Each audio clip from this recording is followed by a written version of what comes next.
अस्सलाम वालेकुम, मैं हूं इमरान हुसैन। नाज़रीन, आज 14 नवंबर है, दिन है जुमातुल मुबारक का और साल 2025। आप तमाम देखने वालों का शुक्रिया भी अदा करूंगा क्योंकि आज की डेट की करेक्शन आप नाजरीन ने करवाई है। तो सबसे पहले तो जो ऐवान सदर का जो अहवाल है, जो आज वहाँ पे तकरीब हलफ बर्दारी थी, जिसमें जस्टिस अमीनुद्दीन खान साहब ने फेडरल कॉन्स्टिट्यूशनल कोर्ट के चीफ जस्टिस का हलफ उठाया है, वहाँ पर क्या गॉसिप हो रही थी या हमारी वहाँ पे क्या गपशप हुई है और उस गपशप के नतीजे में क्या ख़बरें सामने आई हैं, उनकी डिटेल से अपने वीडियो लॉग का आगाज़ करेंगे। और इसके बाद हमारे प्रोग्राम की जो दीगर अहम ख़बरें हैं फिर उनकी डिटेल भी आपकी खिदमत में पेश करेंगे। लेकिन प्रोग्राम का आगाज़ करने से पहले आपसे दरख्वास्त करेंगे कि चैनल को सब्सक्राइब कर लें, बेल आइकॉन का बटन प्रेस करें, वीडियो पसंद आए तो इसे लाइक और शेयर ज़रूर कीजिएगा। नाज़रीन, ऐवान सदर में ही बहुत सारे वहाँ पे लोग थे, सुप्रीम कोर्ट का स्टाफ भी था, वजारत कानून का स्टाफ भी वहाँ पे मौजूद था, ऐवान सदर के मुतल्लिका लोग भी वहाँ पर मौजूद थे। तो जो बहुत सारे सवालात मेरे जहन में जन्म ले रहे थे जो कि ख़बरों से मुतल्लिका थे, तो वो चीज़ें, वो जो ख़बरें हमने हासिल की हैं सवालात करके, मुख्तलिफ़ लोगों से पूछ के उनकी डिटेल आपके साथ शेयर करते हैं। पहले तो हमने जाके पूछा कि जो आप आइनी अदालत बनाने जा रहे हैं, लेकिन इससे पहले चलें मैं आपको बता दूँ कि याही अफरीद साहब भी ऐवान सदर में मौजूद थे। जो वहाँ पे स्टेज बना हुआ था, स्टेज पे 4 कुर्सियाँ थी। सदर आसिफ अली ज़रदारी थे, अमीनुद्दीन खान साहब थे, वज़ीर आज़म शहबाज शरीफ थे और चीफ जस्टिस याही अफरीद साहब थे। जबकि नीचे सुप्रीम कोर्ट के जो जजेस थे उसमें जस्टिस बाकर नजफ़ी, जस्टिस आमिर फ़ारूक और जस्टिस हसन नज़र रिज़वी जो है इस तकरीब हल्फ बर्दारी में शरीक थे। इसके अलावा सुप्रीम कोर्ट का कोई भी जज या इस्लामाबाद हाई कोर्ट का कोई भी जज, मासवाए जो चीफ जस्टिस सरफराज डोगर हैं इस्लामाबाद हाई कोर्ट के, उनके अलावा कोई जज जो है वो इस तकरीब में शरीक नहीं था। अब इस तकरीब से एक जो चीज़ हमने पता चलाई वो ये था कि आइनी अदालत कितने जजेस पर मुश्तमिल होगी। तो इसमें नाज़रीन पता ये चला है कि जो सदारती ऑर्डर जारी किया गया आसिफ अली ज़रदारी की जानिब से, उस ऑर्डर में आइनी अदालत को 13 रुकनी बनाया गया है, यानी एक चीफ जस्टिस और 12 जजेस जो हैं वो आइनी अदालत के जजेस होंगे। लेकिन इब्तदाई तौर पे नाजरीन सिर्फ 7 जज जो है वो आइनी अदालत में लाए गए हैं। एक तो अमीनुद्दीन खान साहब ने हलफ उठा लिया, बाकी जो 6 जजेस हैं उनका नोटिफिकेशन भी वजारत कानून ने तो बहुत बाद में जाके जारी किया। लेकिन हमने ये खबर ऐवान सदर से हासिल कर ली थी कि उनमें, जैसे मैंने 3 नाम आपको बताया कि सुप्रीम कोर्ट के जजेस थे, रिजवी साहब हैं, आमिर फ़ारूक साहब हैं, बाकर नजवी साहब हैं, उन्होंने आज फेडरल कॉन्स्टिट्यूशन कोर्ट के जज का हलफ उठा लिया है। बाकी सिंध हाई कोर्ट के के आगा साहब, बलूचिस्तान हाई कोर्ट से जस्टिस रोज़ी खान साहब, उन्होंने हलफ नहीं उठाया, वो शायद कल या पीर के दिन अपने ओहदे का हलफ उठाएंगे। और जो छठे जज हैं, जो छठे जज बने हैं फेडरल कॉन्स्टिट्यूशन कोर्ट के, वो आप यूँ कहें कि डार्क हॉर्स जो है वो प्रूव हुए हैं, साबित हुए हैं, या यूँ कह लें कि उनकी लॉटरी निकली है। मेरी मालूमात के मुताबिक वो गिलगित बल्तिस्तान के साबिक जज थे, खैबर पख्तूनख्वा के एडिशनल एडवोकेट जनरल रह चुके हैं और खैबर पख्तूनख्वा के निगरान चीफ मिनिस्टर भी रह चुके हैं। नाम उनका है सैयद अरशद हुसैन शाह साहब, रिटायर्ड जज हैं जैसे मैंने कहा। तो 7वां जो जज है वो सैयद अरशद हुसैन साहब को लगाने का फ़ैसला किया गया है, लेकिन वो भी पीर के दिन या कल हो सकता है अपने ओहदे का जो है वह हलफ उठाएँ। लेकिन इससे पहले नाजरीन खैबर पख्तूनख्वा से जस्टिस मुसर्रत अली साहबा का नाम सामने आ रहा था। अच्छा, हल बर्दारी की तकरीब में मुझे याद आ गया कि फील्ड मार्शल आसिम मुनीर साहब भी थे और जो chairman joint chief of staff committee हैं जिनका ओहदा अब ख़त्म कर दिया गया है और वो 27 नवंबर तक रहेगा, जनरल शमशाद मिर्ज़ा साहब, वो भी इस तकरीब में शरीक थे। बाकी काबीना के लोग भी थे, अयाज सादिक साहब भी थे, चेयरमैन सेनेट भी थे, वज़ीर कानून भी थे, अटॉर्नी जनरल भी थे। लेकिन मुसर्रत अली साहबा जिनका नाम आ रहा था कि वो भी आइनी अदालत की जज बनेगी, अब वो जो है वो आइनी अदालत की जज की दौर से बाहर हो गई हैं। उनका खैबर पख्तूनख्वा से ताल्लुक़, उन्हें खैबर पख्तूनख्वा से आइनी अदालत में लाया जाना था, लेकिन चूँकि उनके हेल्थ के कुछ ऐसे इश्यूज़ हैं, उन सेहत के मसाइल्स को लेकर जो है अब मुसर्रत अली साहबा जो है उनके नाम पर गौर नहीं किया गया, इसलिए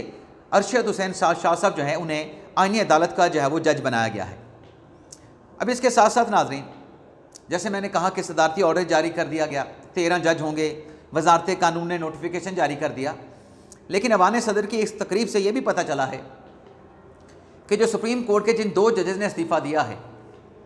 जस्टिस मंसूर अली शाह साहब और जस्टिस अथर मिनल्ला साहब। कुछ बातें तो हम आपको बता चुके हैं, लेकिन और अंदरूनी कहानी भी सामने आई है कि जज साहबान ने ख़ास तौर पे अथर मिनल्ला साहब ने जब चैम्बर्स में जाके तमाम जजेस के साथ मुलाकात की और जो मंसूर शाह साहब हैं उन्होंने अपना चैम्बर खाली करना शुरू किया, तो जो साथी जजेस हैं, साथी जजेस की जानिब से मंसूर शाह साहब को और अथर मिनल्ला साहब को मनाने की भरपूर कोशिश की कि आप रज़ाइन ना दें, आप रहें, जज के तौर पे अपनी ज़िम्मेदारियाँ सरअंजाम देते रहें। लेकिन जजेस की जानिब से उनको मनाने के बावजूद, उनको कन्विंस करने के बावजूद दोनों जजेस ने जो है वो मुस्तफ़ी होने का फ़ैसला किया। लेकिन हमें ये भी पता चला कि जहाँ दोनों जज साहबान ने इस्तीफ़ा दिया है उसमें वो ख़दशे वाली बात भी थी कि 7 जज जो आईनी अदालत में लगने जा रहे हैं, जिनके नाम सामने आ रहे हैं, इन जजेस के लगने के बाद अगर हमें आईनी अदालत में ले जाया गया तो हम तो जूनियर जज हो जाएंगे, तो हम जूनियर जज के तौर पे कैसे वहाँ पे जाके फिर बैठेंगे, अपने जूनियर जजेस के नीचे कैसे जाके बैठेंगे। तो ये इस्तीफ़े की वजह जो हमारी गपशप गॉसिप्स हुई हैं उसमें एक वजह यही बताई जाती है कि 27वीं तरमीम अपनी जगह पे, लेकिन एक बड़ी वजह इस्तीफ़े की ये भी है कि कहीं जूनियर जज हमें बनाने के लिए आईनी अदालत में ना ले जाया जाए, और अगर हमने इनकार किया तो इनकार की सूरत में हम जज नहीं रहेंगे। तो फिर फैसला इसलिए किया गया इस्तीफ़े का कि इससे हाइप क्रिएट होगी और मीडिया के सामने मतलब एक जो तासुर है इस्तीफ़ा देने पे कुछ और जाएगा, लेकिन अब अगर हमने जज बनने से इनकार किया तो फिर वो तासुर नेगेटिव जाएगा। तो ये मीडिया हाइप के लिए या हमदर्दियों के लिए भी इस्तीफ़ा देने का फ़ैसला किया गया है। अच्छा, जो कल रातें हम बातें कर रहे थे कि मज़ीद जजेस के इस्तीफ़े भी एक्सपेक्टेड हैं, उससे पहले मुसर्रत हलाली साहबा ने इनकार नहीं किया। जैसे मैंने कहा कि वो ऑटोमेटिकली दौर से बाहर हो गई, क्योंकि अगर वो आईनी अदालत की जज बनने से इनकार करती तो वो भी जज ना रहती। तो एक ये चीज़ भी है। बाकी नाज़रीन, मैंने आयशा मलिक साहबा से मुतल्लिक़ भी आज सुप्रीम कोर्ट में मुख्तलिफ़ लोगों को खरीदा, मुख्तलिफ़ लोगों से जानने की कोशिश की, और इसी तरीके से जस्टिस मुनीब अख्तर साहब, आज जो बेंच था कमरा अदालत नंबर 2 में मुनीब अख्तर साहब का बेंच था, उनके साथ आयशा मलिक साहबा थी, अदालत में बैठे हैं, मुकदमात की समाअत की है, 12 केसेस सुने हैं। लेकिन जो मैंने लोगों को खरीद के जानने की कोशिश की, ऐवान सदर में जो मेरे लोगों के साथ बात हुई, और फिर जो इस्लामाबाद हाई कोर्ट में 3 जजेस की जो तकरीब हलबरदारी हुई है, वहाँ पर तो दोस्तों के साथ गपशप में बातचीत से यही पता चला है कि दोनों जज साहबान, चाहे आयशा मलिक साहबा हैं या मुनीब अख्तर साहब हैं, फ़िलहाल वो कहीं नहीं जा रहे। फ़िलहाल इन दोनों जजेस का इस्तीफ़े देने का कोई इम्कान नहीं है। ये सुप्रीम कोर्ट के जज के तौर पे रहेंगे और जज के तौर पे ज़िम्मेदारियाँ सरअंजाम देते रहेंगे। लेकिन जो ये कहते हैं इस्तीफ़ा नहीं देंगे, वो साथ में ये भी कहते हैं कि शायद आइंदा आने वाले दिनों में वो एक बात की जाती है, तेल देखो, तेल की धार देखो, तो फिर हालात देख के इनका ये फ़ैसला बदल भी सकता है। लेकिन अभी तक ऐसी कोई चीज़ नज़र नहीं आ रही कि दोनों जज जो हैं अपने ओहदों से मुस्तफ़ी हो जाएं। लेकिन एक और जज साहब का इम्कान है कि वो शायद रिज़ाइन कर जाएं। वो जज साहब कौन हैं? वो जज साहब सलाहुद्दीन पंवर साहब, जिन्होंने कल जो है वो चीफ जस्टिस ज़िया अफरीदी साहब को ख़त लिखा था 27वीं आईनी तरमीम के मामले पे कि इस पे आप फुल कोर्ट का इजलास बुलाएं। अब फुल कोर्ट का इजलास जब मैं प्रोग्राम रिकॉर्ड कर रहा हूँ, लगता तो यही है कि कुछ देर के बाद शुरू हो जाएगा, और जब आप हमारा प्रोग्राम देख रहे होंगे तो फुल कोर्ट का इजलास भी शुरू हो चुका होगा। और फुल कोर्ट के इजलास की जो इंटरनल ख़बर है, अच्छा जी, फुल कोर्ट का इजलास भी हो गया। फुल कोर्ट के इजलास में जो 2025 के जो रूल्स हैं सुप्रीम कोर्ट के, उनका जायज़ा लिया गया है। चीफ जस्टिस ज़िया अफरीदी साहब ने इस इजलास की सदारत की है, और इसमें जो नए रूल्स हैं उन रूल्स की जो है वो अप्रूवल दे दी गई है। और इलामिया में सुप्रीम कोर्ट में ये कहा गया है कि अदालती कारकर्दगी बेहतर बनाने के लिए नए जो रूल्स हैं मुरतब कर लिए गए हैं। मुश्किलात के जायज़े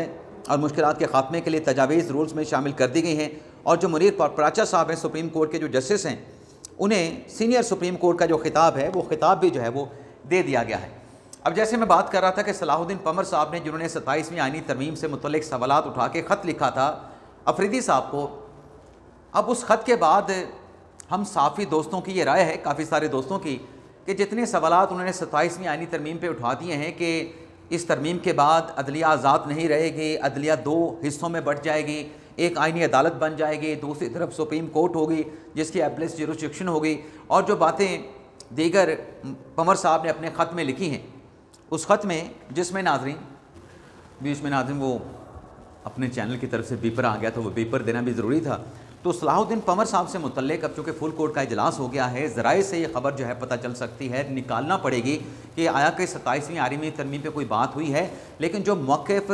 सलाहुद्दीन पंवर साहब ने ले लिया था, उसके बाद ये बात बड़े वसूख के साथ कही जा रही है कि शायद सलाहुद्दीन पंवर साहब का इस्तीफ़ा भी आ सकता है। लेकिन ये भी हो सकता है कि साथी जजेस ने उनसे बात की हो, उनको कन्विंस किया हो और फिर हो सकता है कि उन्होंने अपना माइंड तब्दील कर लिया हो। लेकिन ये सोर्सेस के ज़रिए, सोर्सेस से रब्ते के बाद ये खबर सामने आ सकती है कि फुल कोर्ट के इजलास में दरअसल इस एजेंडे से हट के जो प्रपोज जो रूल्स थे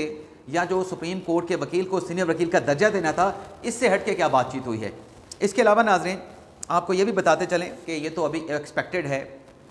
सलाहुद्दीन पंवर साहब के हवाले से, लेकिन मखदूम अली खान साहब जो कि लॉ कमीशन के सरबराह, लॉ कमीशन के रुकन थे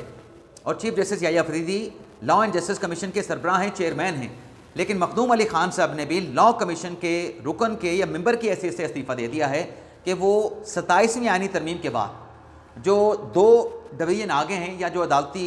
सुप्रीम कोर्ट में बाइफरकेट किया गया है, कैटेगरीज बना दी गई हैं, तो उन्होंने भी लॉ कमीशन का हिस्सा बनने से जो है वो रिज़ाइन करके जो है वो माजरत कर ली है, तो वो भी अपने ओहदे पर बरकरार नहीं रहे। बाकी जो 2 जजेस के इस्तीफ़े का मामला था, उस पर आज जो असम्बली है, नेशनल असम्बली के इजलास में भी बातचीत की गई है। ख़ास तौर पे जो वज़ीर दिफ़ा ख्वाजा आसिफ साहब हैं और मुस्लिम लीग नवाज़ की जो खातून रहनुमा है अनुशा रहमान ने, उन्होंने दोनों जजेस को जो है वो हदफ़ तनकीद बनाया है। ख्वाजा आसिफ साहब ने असम्बली में कहा कि नवाज शरीफ को निकालने में अदलिया का बड़ा किरदार था और 10 साल पहले नवाज शरीफ के ख़िलाफ़ जो है वो अदलिया को इस्तेमाल किया गया। और ख्वाजा आसिफ साहब ने यह भी कहा कि ये जो इस्तीफ़े दोनों जज साहबान की तरफ से दिए गए हैं, इनका अगर मतन पढ़ा जाए, ये तो इस्तीफ़ा नहीं, ये तो बल्कि एक सियासी बयानिया दोनों जजेस ने दिया है। और मैंने रात भी ये बात की थी कि ये जजेस के जो इस्तीफ़े हैं, ये इस्तीफ़े कम और खतूत जो है वो ज़्यादा लगते हैं। और ख्वाजा आसिफ साहब ने अपने स्टेटमेंट में ये भी कहा, नेशनल असम्बली के फ्लोर पर खिताब करते हुए, कि अतर मिनल्ला साहब जो अब आइन और पता नहीं क्या क्या बातें करते हैं, ये परवेज़ मुशर्रफ के दौर में उनकी सूबाई काबीना के रुकन थे, वज़ीर थे खैबर पख्तूनख्वा में। और फिर अक्सर अपने ख्वाजा आसिफ साहब ने पनामा का जिक्र भी किया कि कैसे पनामा के केस में अदलिया को इस्तेमाल किया गया, एक साजिश तैयार हुई जिसमें सुप्रीम कोर्ट के जजेस भी शामिल हुए। आसिफ सईद खोसा का नाम लिया उन्होंने, साकिब निसार का नाम लिया, जस्टिस उमरता बंदियाल का नाम लिया, जस्टिस इजाज़ुल एहसन का नाम लिया, जस्टिस मुनीब अख्तर का नाम लिया। तो ख्वाजा आसिफ साहब ये कह रहे थे कि ये जो कुछ भी होता रहा, अब 27वीं आईनी तरमीम पर उन्होंने कहा कि अदलिया के दुम पे पाँव आए हैं, तो अब ये शेर व शायरी करने भी लगे हैं। तो उन्होंने कहा कि भुट्टो से लेकर नवाज शरीफ तक जो है अदलिया का जो किरदार है वो एक भयानक चेहरा है अदलिया का, कि कैसे हुकूमतें गिराई गई, हुकूमतें बनाई गई, वज़ीर आज़म को, वफाकी वज़रा को, इस ऐवान के पार्लियामेंट के अरकान को घर भेजा गया। पूरी एक तारीख जो है वो ख्वाजा आसिफ साहब ने बयान की है। तो ये था नाज़रीन हमारा आज का वीडियो लॉग। आपसे इजाज़त चाहते हैं, अल्लाह ताला हम सब का हामी नासिर हो। अपनी ढेर सारी दुआओं में याद रखिएगा, करेक्शन मेरी करते रहिएगा। तो आपके फ़ीडबैक जो है वो उसमें बहुत सारी चीज़ें देखने, पढ़ने और सीखने को मिलती हैं। इजाज़त चाहते हैं नाज़रीन, अल्लाह हाफ़िज़।